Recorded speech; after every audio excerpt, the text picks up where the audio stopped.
Más suerte con el sonido. Salvador García Ayllón, él es director del Departamento de Ingeniería Civil de la Universidad Politécnica de Cartagena. Buenos días, Salvador.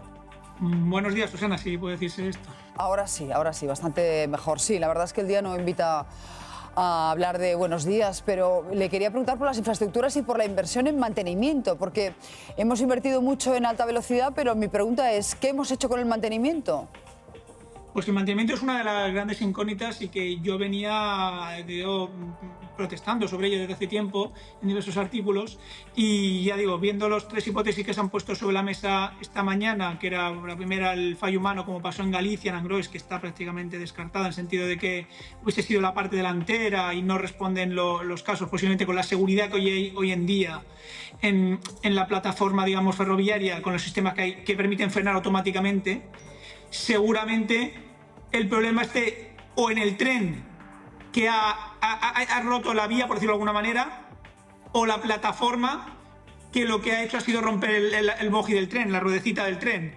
Y en esto, si fuese este segundo caso, que es una controversia que venía hablándose desde hace tiempo, por el hecho de que podría ser el problema de las vibraciones. Las vibraciones, para darnos un poco la idea, vienen derivadas de que el balasto, las piedrecitas que tenemos en esa plataforma, ¿no?, pierden su nivelación, no están completamente alineadas, no tienen, digamos, y eso exige una labor de mantenimiento, ¿vale?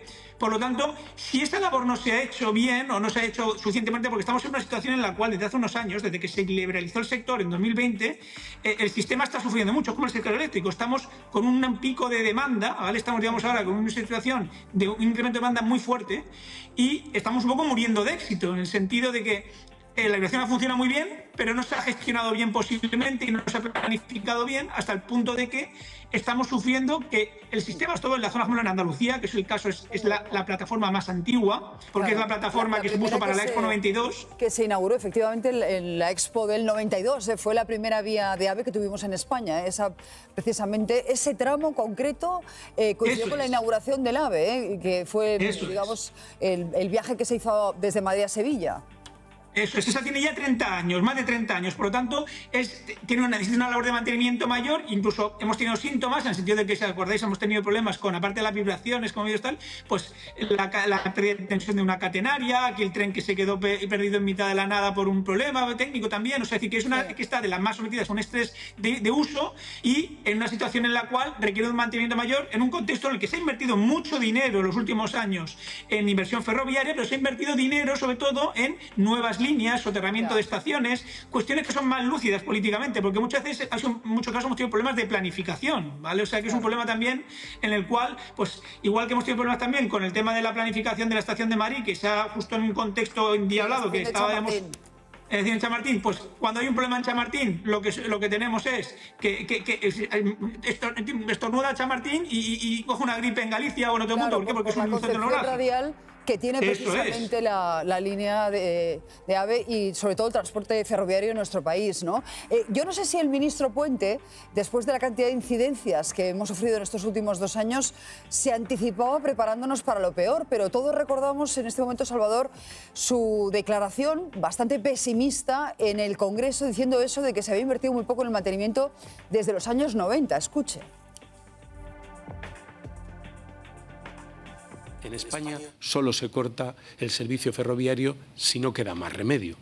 Si se puede compatibilizar la prestación del servicio y la mejora de la línea, esa es la opción que elige el gestor de infraestructuras español. La parte negativa es que la conciliación de la realización de las obras y la prestación del servicio ocasiona molestias, inconvenientes e incidencias que nos obligan a cortar o a empeorar el servicio. Dice usted que hay incidencias en la línea alta velocidad Madrid-Sevilla. Claro, ¿sabe por qué? Porque hemos estado invirtiendo 750 millones en renovarla completamente, porque no se había tocado desde los años 90. Por eso hay incidencias. Esa línea no se había tocado desde los años 90, decía el ministro Óscar Puente, pero lo decía en el sentido de que ahora sí se había puesto remedio a ese mantenimiento y de hecho nos dicen que esa línea se remodeló, se reformó el pasado mes de mayo. Salvador.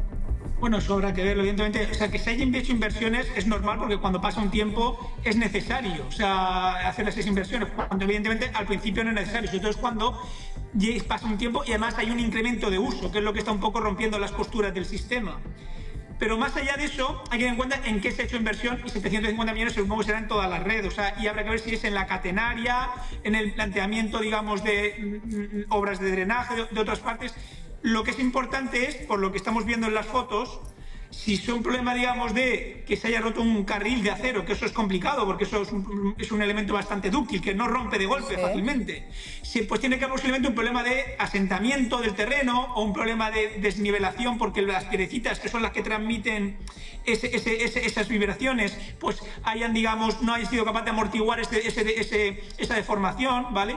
Pues y haya roto en algún punto de golpe, pues eso es lo que hay que investigar. Y ya digo, esto será un proceso que, igual que pasó en Galicia, llevará meses de informes, de auditorías. La CIEF, que es la comisión que tiene que investigar esto, tendrá que pedir informes a las compañías, y hasta que incluso se remite a Europa tampoco sabremos exactamente qué es lo que pasa. Y por el impacto y el daño reputacional que hacía o a las empresas o al propio... Pensemos que el AVE era joya de la corona, era un poco el producto que exportábamos al extranjero. Así es. De las mejores empresas constructoras, consultoras, fabricantes de investigación en este sector. Somos, digamos, punteros, somos el segundo país con más kilómetros. Hay un daño reputacional, Salvador, porque hablamos de dos empresas españolas, Adif y Renfe, y otra que es italiana, con un capital además importante por parte del sector público italiano. Bueno, pues tenemos un contexto que posiblemente va a ser litigioso seguramente en este sentido, porque claro, igual que pasó en Galicia, habrá que deslindar quiénes son los responsables, ya digo, siendo un poco una cuestión que es compleja de deslindar y que habrá que auditar, y con informes y posiblemente con las reclamaciones patrimoniales, incluso habiendo muertos de por medio, con indemnizaciones, posiblemente también tendrán un impacto importante en la situación. Por lo tanto, es una cuestión que se encuentra en el momento más complejo para el sistema y que requiere de gestores muy informados para esto. Me preocupa lo que dice, y pregunto a la mesa, Salvador, porque claro, es que todavía a día de hoy no sabemos claramente cuál fue el motivo del gran apagón. Claro, es lo que decía antes, que yo tengo muy poca confianza. Muchos intereses cruzados, o sea que si la perspectiva es que vamos a tener que esperar también meses a saber qué es lo que ha provocado este accidente, genera mucha controversia y mucha inquietud entre los usuarios, ¿no? Yo creo que aquí las labores ya han comenzado, como nos han estado explicando los expertos, y se van a poner más las pilas porque hay víctimas directas que han muerto, y parece que va a haber más de las que a día de hoy sabemos. Entonces, no creo que se atrevan a jugar con el dolor de ese modo y a ser tan opacos, porque fueron opacos, conscientemente opacos. Con el tema del apagón. Y está involucrada una empresa extranjera, en este caso italiana, también hay una búsqueda de explicaciones en un ámbito político-institucional, que se tiene que aclarar. Pues, Salvador, nos tenemos que aplicar eso de que vamos a tardar meses en saber qué ha ocurrido, ¿no? Sí, yo me acuerdo cuando fui a un programa allí en Antena 3 en septiembre, cuando pasó el follón del tren que se había quedado para en mitad de la nada.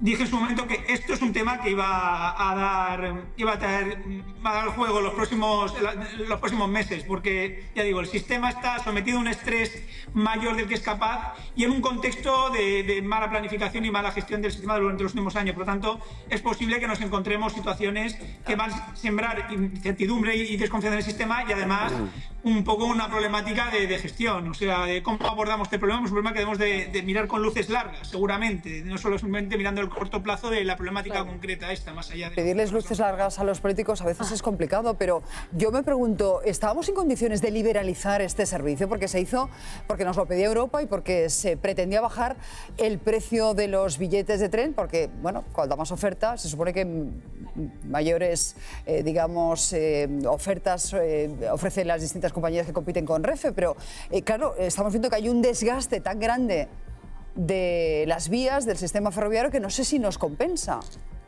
El proceso ha sido bueno, incluso los datos son buenos. Estamos haciendo lo que espera Europa, que es que transfiramos gente de los coches al transporte público ferroviario, que es lo más sostenible, lo más indicado. Es decir, que es un poco... pero el problema es que estamos muriendo de éxito, pero estamos muriendo de éxito con la joya de la corona, porque este sistema era el orgullo patrio, era lo que exportábamos fuera. Por tanto, es en cierta medida denota una mala planificación y una mala gestión del proceso también, porque el sistema, ya digo, este proceso no se ha hecho de una manera improvisada, se ha ido planificando, se ha ido introduciendo gradualmente.